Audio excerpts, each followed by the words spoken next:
नमस्कार.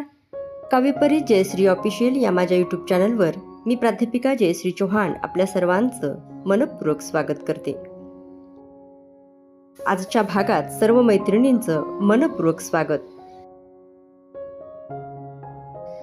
सत्यवानासाठी यमाशी 2 हात करून आपल्या बौद्धिक चातुर्याने पतीचे प्राण परत आणणाऱ्या सती सावित्रीच्या त्यागाची आणि धैर्याची आठवण करून देणारा हा सण म्हणजे वटसावित्री.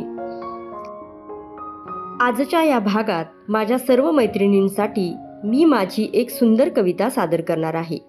कवितेचं शीर्षक आहे वटपौर्णिमा. काव्यपरीस जयश्री ऑफिशियल या माझ्या वाहिनीवरून मी आपल्यासाठी सुंदर कविता सादर करत असते. अजूनही आपण आपल्या वाहिनीला सबस्क्राईब केलं नसेल तर नक्की करा. व्हिडिओला लाईक करा आणि शेजारील बेल आयकॉन दाबायला विसरू नका.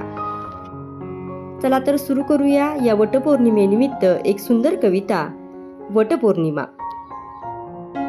आपल्या भारतीय संस्कृतीत अनेक सण उत्सव आपण साजरे करतो. प्रत्येक सण उत्सवामागे समृद्ध परंपरा आणि वैशिष्ट्य लाभलेले आहे. त्यापैकीच एक सण म्हणजे पती पत्नीच्या अतूट प्रेमाचे प्रतीक असणारा हा वटपौर्णिमेचा सण. ज्येष्ठ महिन्यातील पौर्णिमेला सुहासिनी महिला वडाच्या झाडाची पूजा करून आपल्या पतीला दीर्घायुष्य लाभावे, उत्तम आरोग्य लाभावे यासाठी पूजा करतात, प्रार्थना करतात. वडाचे झाड हे दीर्घायुष्य आणि स्थिरतेचे प्रतीक मानले जाते.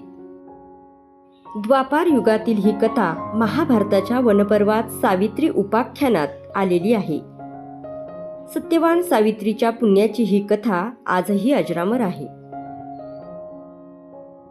चला तर सुरू करूयात माझी स्वलिखित कविता वटपौर्णिमा. पुराणातली गाथा सती सावित्रीची कथा. पुराणातली गाथा सती सावित्रीची कथा.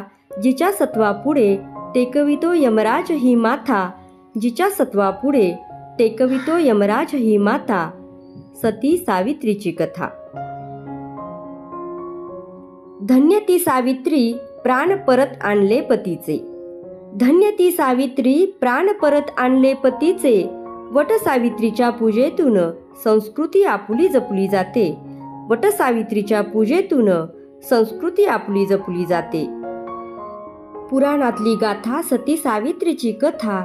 जिच्या सत्वापुढे टेकवितो यमराज ही माथा. जिच्या सत्वापुढे टेकवितो यमराज ही माथा. वटपौर्णिमेचा सोहळा निसर्गाच्या दारी ग रंगला. वटपौर्णिमेचा सोहळा निसर्गाच्या दारी ग रंगला. हिरव्यागार चैतन्य वृक्षाची करू मनोभावे पूजा. हिरव्यागार चैतन्य वृक्षाची करू मनोभावे पूजा. पुराणातली गाथा सती सावित्रीची कथा. जिच्या सत्वापुढे टेकवितो यमराज ही माथा. जिच्या सत्वापुढे टेकवितो यमराज ही माथा. पर्यावरणाचा राजा हा प्राणवायूचा अक्षय साठा. पर्यावरणाचा राजा हा प्राणवायूचा अक्षय साठा. ठेवू निसर्गाचा मान राखू पर्यावरणाचे भान. ठेवू निसर्गाचा मान राखू पर्यावरणाचे भान. पुराणातली गाथा सती सावित्रीची कथा. जिच्या सत्वापुढे टेकवितो यमराज ही माथा. जिच्या सत्वापुढे टेकवितो यमराज ही माथा. विस्तीर्ण हा वटवृक्ष आरोग्याचा अक्षय वृक्ष. विस्तीर्ण हा वटवृक्ष आरोग्याचा अक्षय वृक्ष. शेकडो वर्षे अमर लाभले निसर्गाचे वरदान. शेकडो वर्षे अमर लाभले निसर्गाचे वरदान. पुराणातली गाथा सती सावित्रीची कथा. जिच्या सत्वापुढे टेकवितो यमराज ही माता. जिच्या सत्वापुढे टेकवितो यमराज ही माता. कवितेतील अतिशय महत्त्वाच्या आणि शेवटच्या या ओळी. झाडे लावू झाडे जगू. झाडे लावू झाडे जगू हाच घेऊया ध्यास. झाडे लावू झाडे जगू हाच घेऊया ध्यास. वटपौर्णिमेचा सण देतो हाच संदेश खास. वटपौर्णिमेचा सण देतो हाच संदेश खास. वटपौर्णिमेचा सण देतो हाच संदेश खास.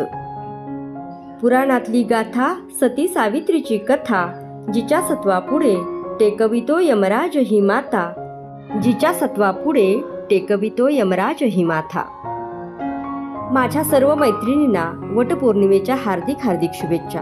आपण ही कविता कोणत्या गावातून ऐकत आहात हे मला तुम्ही नक्की कमेंट करून सांगा. अशाच छान छान कविता ऐकण्यासाठी आपल्या वाहिनीला जरूर सबस्क्राईब करा, व्हिडिओला लाईक करा आणि आपल्या मैत्रिणींना शेअर करा.